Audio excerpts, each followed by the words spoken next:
Here's a question every Etsy seller faces. Is this market worth my time?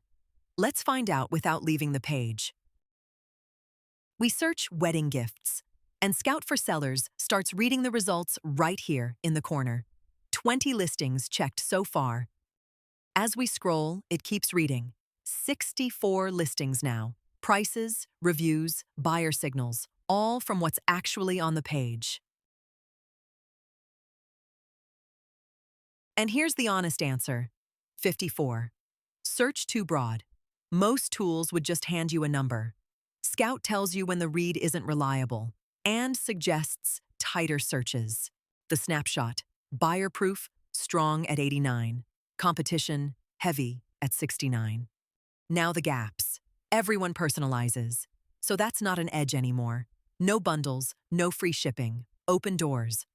Then the profit check, your price, your costs, your fees, before you spend a dime. Plus the exact words sellers are using in their titles.